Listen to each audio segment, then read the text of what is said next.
The rain was coming down hard, drumming against the windshield of the patrol car as the officer drove through the quiet streets. It was just another night on duty, or so he thought. His eyes scanned the road, the familiar weight of his badge resting heavily on his chest. He'd been a cop for over 2 decades, but nothing could have prepared him for what was about to happen. Up ahead, a car was speeding, its tires splashing through puddles. The officer flicked on his lights and siren, signaling the driver to pull over. The car slowed and came to a stop on the side of the road. The officer stepped out, his hand resting on his holster as he approached the vehicle. The window rolled down, and his flashlight illuminated the face of the driver, a teenager, no older than 17. The officer froze. His breath caught in his throat, and for a moment, he felt like the ground had been ripped out from under him. The boy looked exactly like his son. The same sharp jawline, the same wide eyes, even the same way his hair fell slightly over his forehead. It was uncanny, almost surreal. The officer's heart pounded as memories flooded back, memories of his son, of the accident, of the day his life had changed forever. "License and registration," the officer managed to say, his voice trembling slightly. The boy fumbled with the glove compartment, his hands shaking. As he leaned forward to grab the documents, something around his neck caught the light. The officer's eyes locked onto it, a necklace, a simple silver chain with a small, engraved pendant. His stomach dropped. He knew that necklace. He'd given it to his son on his 16th birthday. The officer's mind raced. How was this possible? The necklace had been lost in the accident, buried with his son, or so he'd thought. He stared at the boy, his voice barely above a whisper. "Where did you get that necklace?" The boy looked confused, his brow furrowing. "It was my mom's," he said hesitantly. "She gave it to me a few years ago." "Why?" The officer didn't answer. He couldn't. His thoughts were a whirlwind of emotions, grief, confusion, and a strange, desperate hope. He took a step back, his hand trembling as he handed the boy his license. "Drive safely," he said, his voice barely audible over the rain. As he returned to his patrol car, the officer couldn't shake the feeling that this wasn't just a coincidence. The boy, the necklace, the timing, it all felt like something bigger, something he couldn't quite understand. He sat in his car for a long time, staring at the taillights of the boy's car as it disappeared into the night. His mind was racing, his heart heavy with questions he didn't have answers to. Who was this boy? And why did he have the necklace? The officer sat in his patrol car, the engine idling as the rain continued to pour outside. His hands gripped the steering wheel tightly, his knuckles white. He couldn't stop thinking about the boy, about how much he looked like him. It had been years since he'd seen that face, but it was etched into his memory as clearly as if it were yesterday. His son had been his whole world. A bright, kind-hearted kid with a smile that could light up a room. He'd been the kind of boy who'd stop to help a stranger, who'd spend hours tinkering with old radios just to see how they worked. The officer had always been proud of him, but he'd never told him enough. He'd been too busy with work, too caught up in the demands of being a cop. And then, in an instant, it was all gone. The accident had happened on a night much like this one.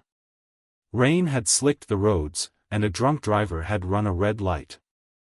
The officer's son had been in the passenger seat of a friend's car. He'd died instantly.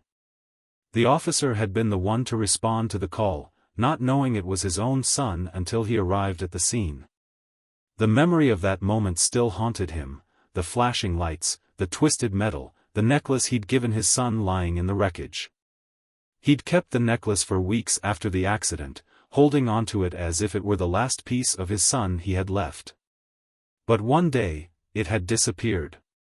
He'd turned his house upside down looking for it, but it was gone. He'd always assumed it had been lost in the chaos of his grief. Now, seeing it around the neck of that boy, he felt like he was being pulled back into a past he'd tried so hard to escape. The officer leaned back in his seat, closing his eyes for a moment. He knew he couldn't just let this go. He had to find out more about the boy, about the necklace. But how? He couldn't exactly walk up to the kid and demand answers. He was a cop, after all, and he had to tread carefully. The next morning, he went to the station early, his mind still racing. He pulled up the boy's information from the traffic stop, his name, address, and license details. The boy lived on the other side of town, in a neighborhood the officer knew well.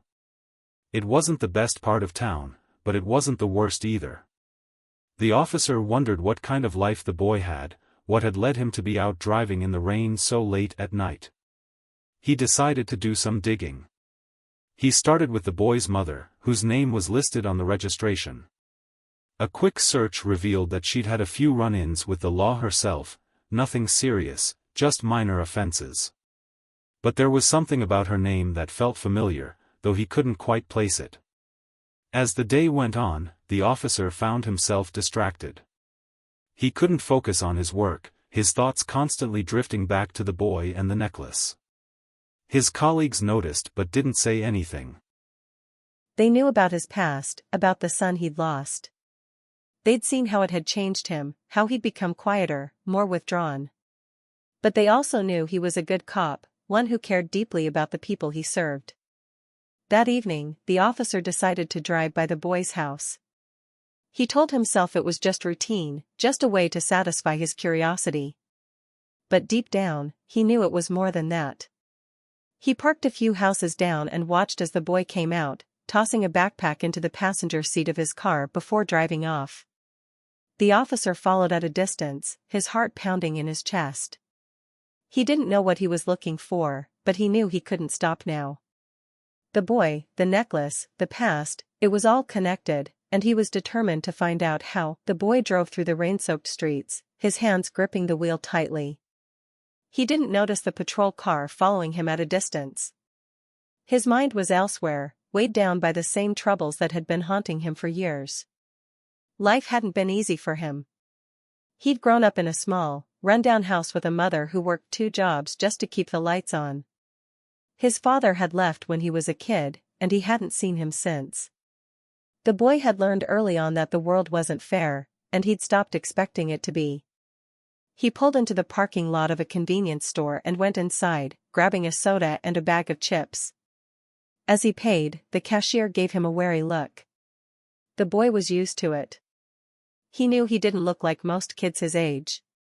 His clothes were worn, his hair unkempt, and there was a hardness in his eyes that made people uncomfortable.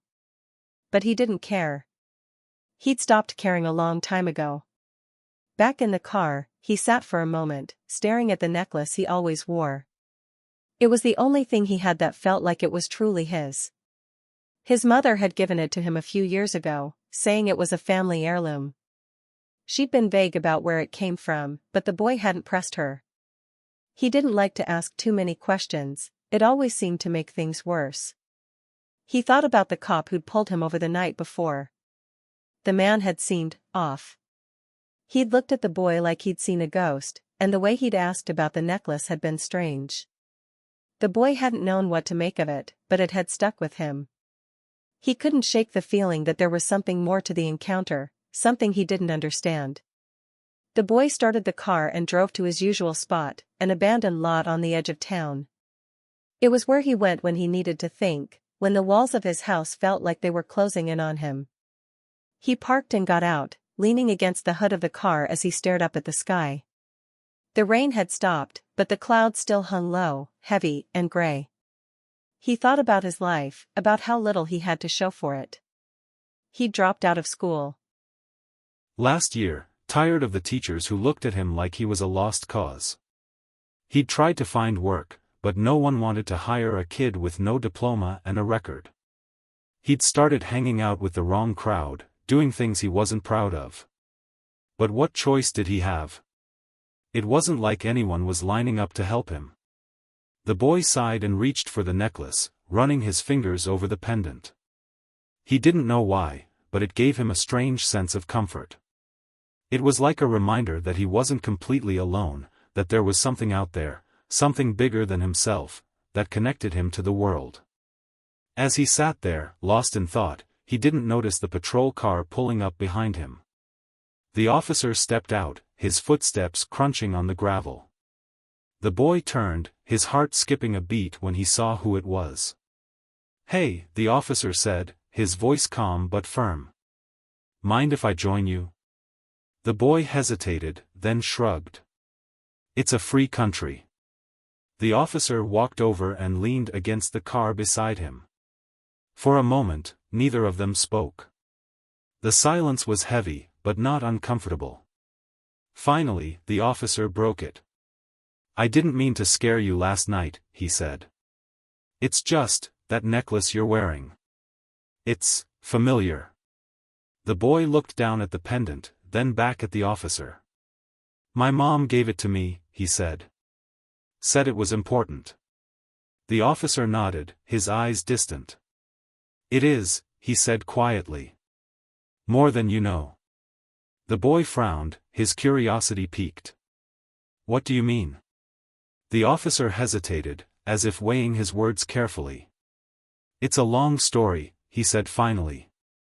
"But if you're willing to listen, I'll tell you." The boy didn't know what to say. He didn't trust cops, he'd had too many bad experiences with them. But there was something about this man, something in his eyes that made the boy want to hear him out.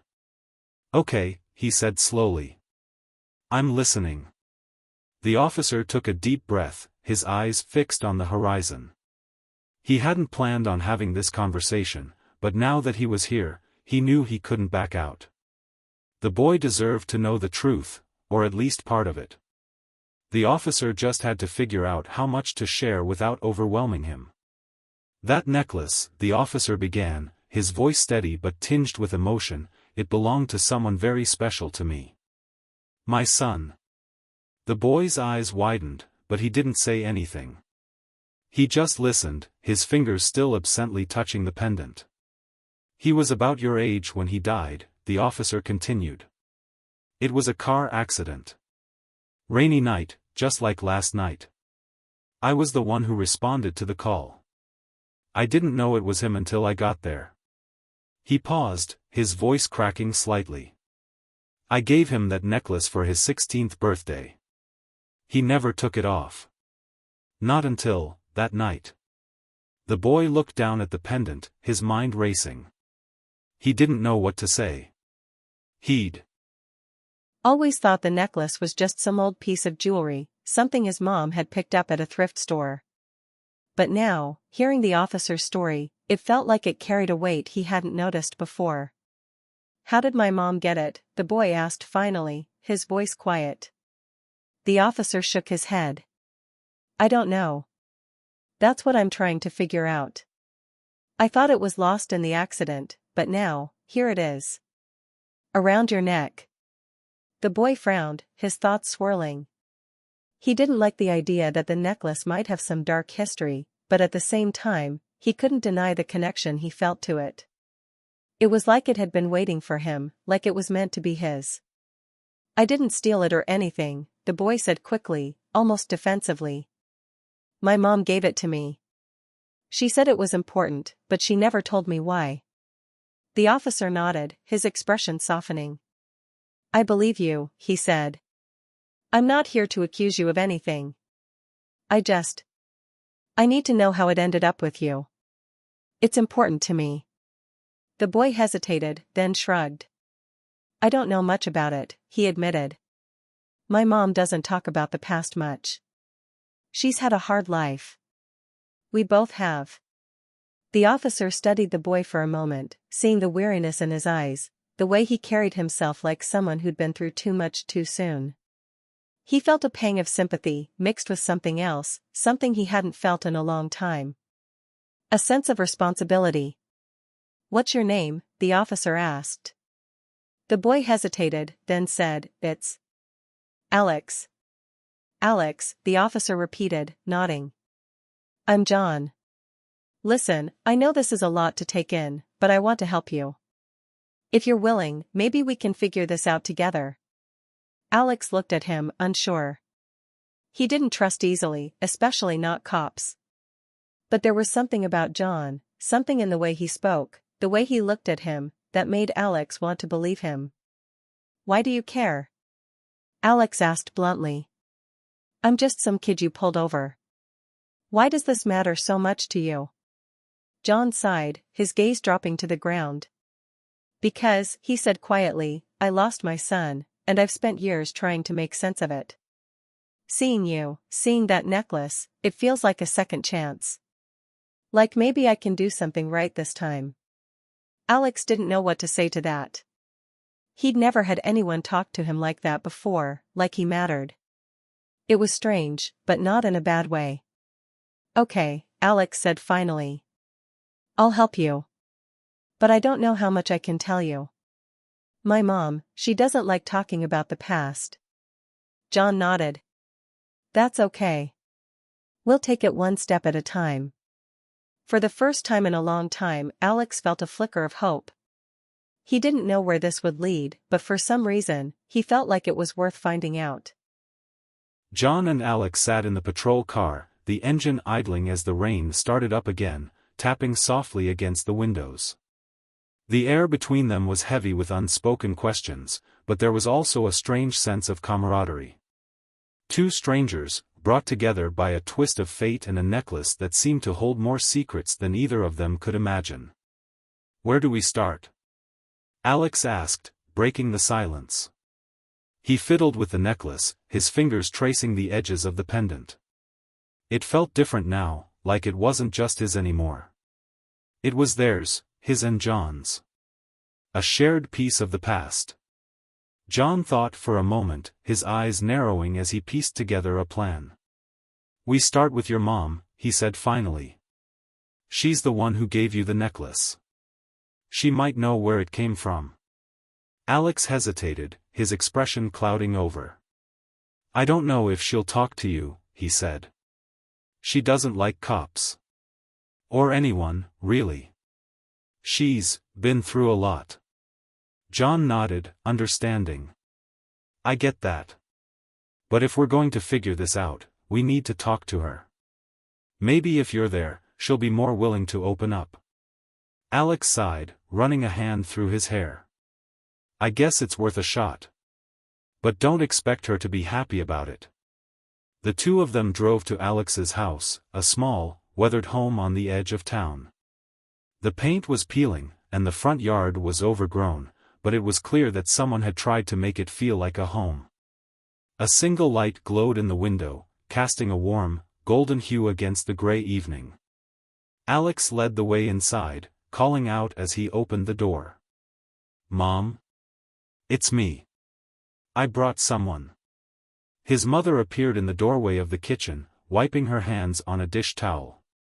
She was a thin woman with tired eyes, but there was a strength in her posture that suggested she'd been through more than most people could handle. When she saw John in his uniform, her expression hardened. "Who's this?" she asked, her voice sharp. "This is John," Alex said quickly. "He's a cop, but he's not here for trouble. He just wants to talk." John stepped forward, holding up his hands in a gesture of peace. "Ma'am, I'm not here to cause any problems. I just need to ask you about something. It's important." Alex's mother crossed her arms, her eyes narrowing. "What do you want?" John took a deep breath, choosing his words carefully. "The necklace Alex is wearing. You gave it to him, right?" Her eyes flicked to the pendant around Alex's neck, and for a moment, her expression softened. But then she shook her head, her defenses going back up. "What about it?" "It belonged to my son," John said, his voice steady but filled with emotion. "He died years ago, and I thought the necklace was lost. But now it's here, with Alex. I need to know how you got it." Alex's mother stared at him, her face unreadable. For a long moment, she didn't say anything. Then she turned to Alex, her voice quiet but firm. "Go to your room." "Mom," Alex started, but she cut him off. "Now. Alex hesitated, then nodded, shooting John an apologetic look before disappearing down the hallway. When he was gone, Alex's mother turned back to John, her arms still crossed. "You shouldn't have come here," she said, her voice low. "This has nothing to do with you." "It has everything to do with me," John said, his tone gentle but insistent. "That necklace is all I have left of my son. Please, just tell me how you got it." She looked away, her jaw tightening. For a moment, John thought she might refuse to answer. But then she sighed, her shoulders slumping as if the weight of the world had settled on them. "I was there," she said quietly. "The night of the accident. I saw it happen." John's heart skipped a beat. "You were there?" She nodded, her eyes distant. "I was driving home from work. It was raining, just like tonight. I saw the car go through the intersection, and then, the crash. I pulled over, tried to help. But it was too late. Your son, he was already gone." John felt a lump rise in his throat. He'd spent years wondering about that night, about the people who'd been there. And now, standing in front of him, was someone who'd seen it all. "The necklace," he said, his voice barely above a whisper. "How did you get it?" She looked down, her hands trembling. "I took it," she admitted. "I don't know why. I couldn't leave it there. It felt wrong. So I took it, and I kept it. I didn't know what else to do." John stared at her, his mind racing. He didn't know whether to feel anger or gratitude. She'd taken something that belonged to his son, but she'd also kept it safe, preserved it. And now, in a strange twist of fate, it had found its way to Alex. "Why did you give it to him?" John asked. She looked up, her eyes filled with tears. "Because he's all I have," she said. "And I wanted him to have something that meant something. Even if I didn't know what it was." John nodded slowly, his heart heavy, but also strangely at peace. He didn't have all the answers, but he was starting to see the bigger picture.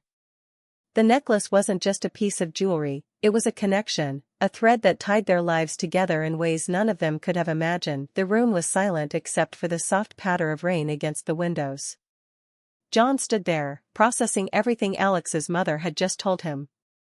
Her confession hung in the air, heavy and raw. She had been there that night, the night his son died. She had witnessed the accident, tried to help, and in a moment of desperation, taken the necklace. It was a lot to take in, and John felt a mix of emotions swirling inside him, grief, anger, but also a strange sense of understanding. "Why didn't you come forward?" John asked finally, his voice calm but tinged with pain. "Why didn't you tell anyone what happened?" Alex's mother wiped her eyes with the back of her hand, her shoulders slumping. "I was scared," she admitted. "I didn't know what to do. I wasn't supposed to be there. I was driving without a license that night. I'd lost it a few months before because I couldn't pay a ticket. If I came forward, I thought I'd get in trouble. And then I just couldn't face it. I couldn't face you." John nodded slowly, his jaw tightening. He understood fear. He'd lived with it every day since the accident, fear of the memories, fear of the pain, fear of moving on. But hearing her say it out loud made him realize how much that night had affected more than just him. It had left scars on everyone it touched. "I'm not here to blame you," John said after a long pause. I needed to know the truth. For my own peace of mind." She looked at him, her eyes searching his face. "Do you hate me?" she asked quietly. John shook his head. "No. I don't hate you. I don't think I could, even if I wanted to. You were there for my son when I couldn't be. You tried to help him. That means something." Tears welled up in her eyes again, and she looked away, her voice trembling. "I've carried that night with me for years. Every time I looked at that necklace, I thought about your son. About how young he was. About how unfair it all was. I wanted to give it to Alex because because I thought maybe it could protect him. Like it was some kind of good luck charm. John's chest tightened at her words. He didn't know what to say. The necklace had been a symbol of love for his son, but now it had become something else, a bridge between two families, two lives that had been shattered by the same tragedy. "Can I ask you something?" John said after a moment. She nodded, wiping her tears. "Of course. Why did you keep it all these years? Why not sell it or throw it away?" She hesitated, then sighed. "I thought about it. More times than I can count. But every time I tried, I couldn't do it. It felt wrong. Like I was betraying your son. And then, when Alex got older, I thought maybe it was meant for him. Like it was a way to make things right." John nodded, his eyes drifting to the hallway where Alex had disappeared. He thought about the boy, about how much he reminded him of his own son. It was more than just the physical resemblance, it was the way he carried himself, the way he seemed to carry the weight of the world on his shoulders. John felt a sudden, overwhelming urge to protect him, to help him in a way he hadn't been able to help his own son. "Can I talk to him?" John asked. "I think he deserves to know the truth." Alex's mother hesitated, then nodded. "He's in his room. Just, be gentle with him. He's been through a lot." John nodded and made his way down the hallway, his heart pounding. He knocked softly on Alex's door before pushing it open. The boy was sitting on the edge of his bed, staring at the floor. He looked up when John entered, his expression guarded. "Hey," John said, sitting down in a chair across from him. "Your mom told me everything." Alex didn't say anything, but his fingers tightened around the necklace. John could see the confusion and fear in his eyes, and it broke his heart. "I'm not mad," John said gently. "And I don't blame you or your mom for anything. I want you to know the truth. About the necklace. About my son." Alex looked at him, his voice quiet. "What happened to him?" John took a deep breath, then began to tell the story. He talked about his son, about how kind and curious he was, about how much he loved life. He talked about the accident, about the pain of losing him, and about how the necklace had been the last piece of him he had left. By the time he finished, Alex's eyes were filled with tears. "I didn't know," Alex said, his voice breaking. "I didn't know it was his." John reached out, placing a hand on the boy's shoulder. "It's okay," he said. "You didn't do anything wrong. And now it's yours. My son would have wanted you to have it." Alex looked down at the necklace, his fingers brushing against the pendant. For the first time it felt like more than just a piece of jewelry. It felt like a connection, to John, to his son, to a past he hadn't known existed. "What happens now?" Alex asked quietly. John smiled, a sad but hopeful smile. "Now," he said, "we move forward. Together." The days that followed were a blur for both John and Alex. The revelation about the necklace had opened a door neither of them had expected, and now they were navigating a new reality, one where their lives were intertwined in ways they were still trying to understand. For John, it was a chance to finally confront the grief he'd been carrying for years. For Alex, it was an opportunity to make sense of the weight he'd always felt but never fully understood. John started visiting Alex and his mother regularly. At first, it was awkward. Alex's mother, still wary of John's presence, kept her distance, busying herself with chores or retreating to her room. But over time, she began to warm up to him. She saw how much he cared about Alex, how he treated him with kindness and respect. It was clear that John wasn't just there for answers, he was there because he genuinely wanted to help. One evening, John brought over a photo album. It was filled with pictures of his son, birthdays, holidays, school events. Alex flipped through the pages slowly, his eyes lingering on each image. He couldn't believe how much he looked like John's son. It was almost eerie, like looking into a mirror that reflected a life he'd never lived. He was a good kid, John said, his voice soft. Always smiling, always curious. He loved fixing things, old radios, broken clocks, anything he could get his hands on. He used to say he wanted to be an engineer someday. Alex looked up, his expression thoughtful. I like fixing things too, he said. I've always been good with my hands. I just never had the chance to do anything with it. John nodded, a spark of hope in his eyes. You could, you know. There are programs, schools, apprenticeships. You've got talent, Alex. You just need someone to help you see it. Alex didn't respond, but John could see the wheels turning in his mind. For the first time, the boy was starting to believe that maybe, just maybe, he had a future worth fighting for. Meanwhile, John and Alex's mother began to talk more openly. One night, over cups of tea, she told him about her life, about the struggles she'd faced as a single mother, about the mistakes she'd made, and about the guilt she'd carried since the night of the accident. John listened without judgment, offering words of comfort and understanding. He knew what it was like to carry guilt, to feel like you could have done more. And he knew that the only way to move forward was to forgive yourself. You did the best you could, John told her. And you raised a good kid. That's what matters. She looked at him, tears in her eyes. Thank you, she said quietly. For not hating me. John shook his head. I could never hate you. You've been through enough. We all have.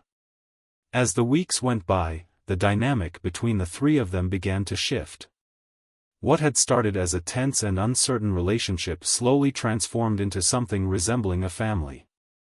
John became a mentor to Alex, helping him enroll in a vocational program where he could learn skills like carpentry and mechanics. Alex's mother, inspired by John's kindness, started taking steps to improve her own life, enrolling in a community college course to earn her GED. It wasn't easy. There were setbacks and moments of doubt. But through it all, they had each other. The necklace, once a symbol of loss and pain, had become a reminder of their shared journey, a journey toward healing and hope. One evening, as they sat together on the porch watching the sunset, Alex turned to John. Do you think he'd be proud of us? He asked, his voice quiet. John looked at him, a smile tugging at the corners of his mouth. I think he'd be proud of you, he said. And I know I am. Alex smiled back, a genuine, heartfelt smile. For the first time in a long time, he felt like he belonged. Like he had a place in the world. And as he looked down at the necklace around his neck, he knew that it wasn't just a piece of jewelry anymore. It was a promise to honor the past and build a better future. The vocational program was a turning point for Alex. For the first time in his life, he felt like he had a purpose. The classes were challenging, but he threw himself into them with a determination that surprised even himself. He loved working with his hands, taking apart old machines and putting them back together, learning how things worked. It gave him a sense of accomplishment he'd never felt before. John was there every step of the way, cheering him on. He'd pick Alex up after class, listening to him talk excitedly about what he'd learned that day. Sometimes, they'd stop for burgers or milkshakes, and John would share stories about his own life, stories about being a cop, about the people he'd helped, and even about the mistakes he'd made. It was during these moments that Alex began to see John not just as a mentor, but as a friend. Alex's mother was changing too. She'd started her GED classes and was doing well, her confidence growing with each passing week. She'd even started talking about going to college someday, something she'd never dared to dream of before. The house, once quiet and somber, was now filled with laughter and hope. One Saturday, John took Alex to a junkyard on the outskirts of town. It was a place he'd visited often with his son, a hidden gem where they'd search for old car parts and broken appliances to fix up.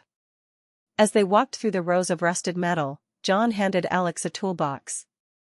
Think you can find something to work on? John asked, a grin on his face. Alex's eyes lit up. You're serious? Dead serious.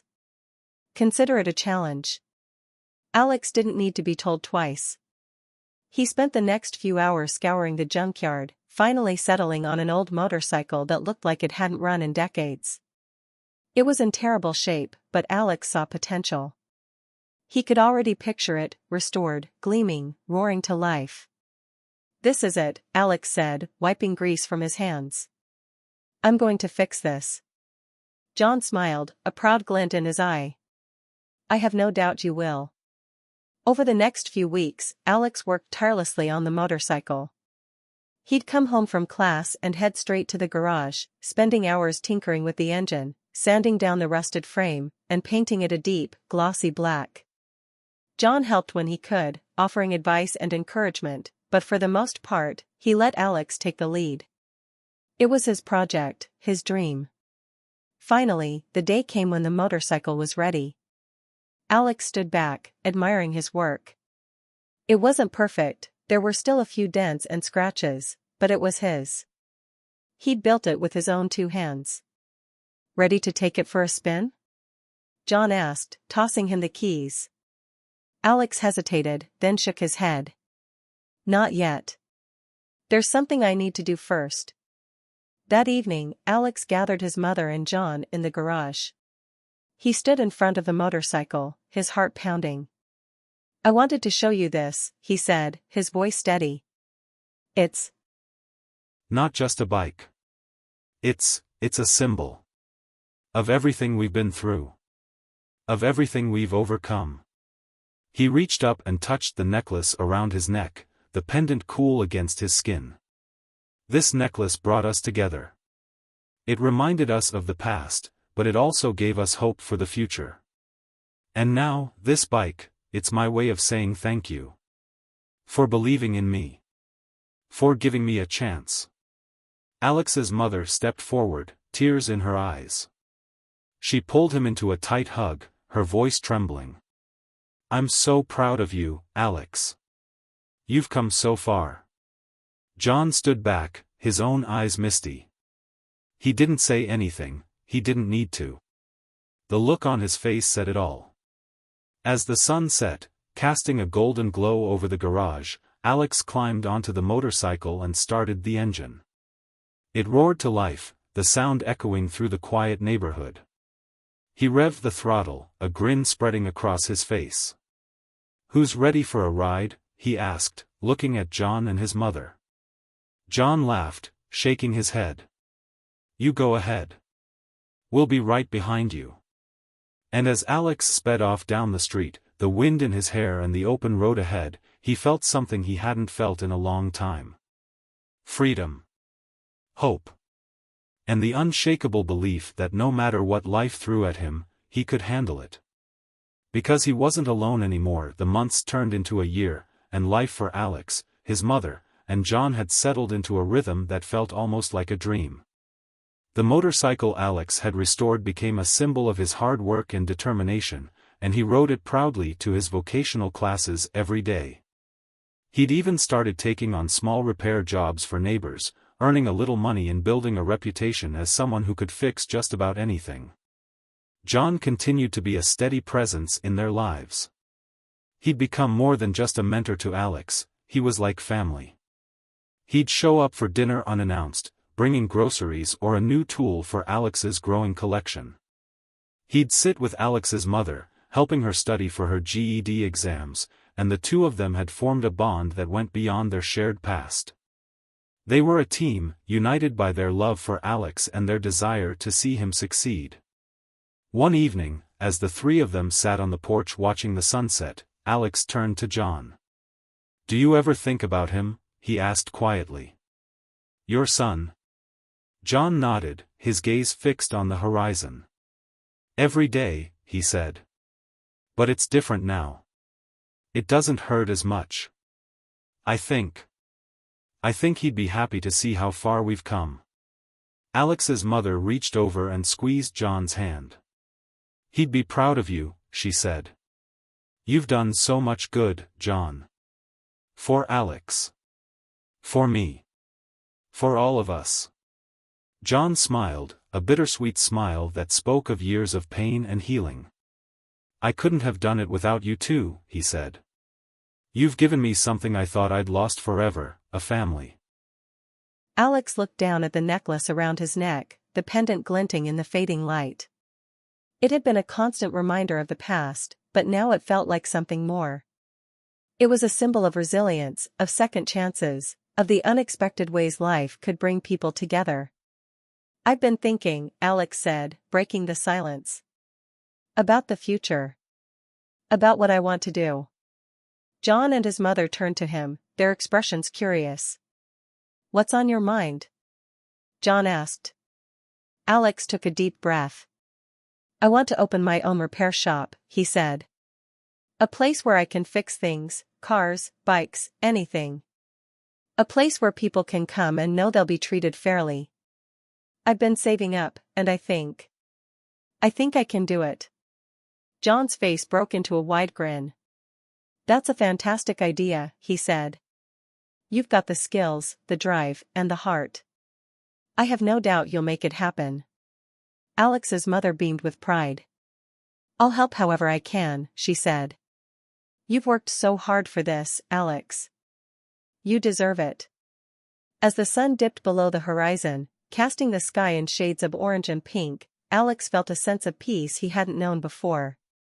He'd come so far from the troubled kid he used to be, and he knew he owed a lot of that to John and his mother. But he also knew that he'd played a part in his own transformation. He'd chosen to keep going, to keep fighting, even when it felt like the world was against him. John stood up, stretching his legs. "I should get going," he said. "Early shift tomorrow." Alex and his mother walked him to his car, the three of them standing together under the soft glow of the porch light. "Thank you," Alex said, his voice sincere. "For everything." John clapped him on the shoulder, his eyes shining with pride. "You're going to do great things, Alex. I know it." As John drove away, Alex and his mother stood side by side, watching the taillights disappear into the night. The air was cool, the stars beginning to twinkle overhead. It was a perfect moment, one they would carry with them for the rest of their lives. "You know," Alex's mother said softly, "life is funny. It takes us to places we never expect, brings us together with people we never thought we'd meet. But in the end, it's all about the choices we make. And you, Alex, you've made some pretty good ones." Alex smiled, his heart full. "We all have," he said. And as they turned to go inside, the necklace around Alex's neck caught the light one last time, a silent reminder of the journey they'd been on, a journey of loss, healing, and ultimately, hope.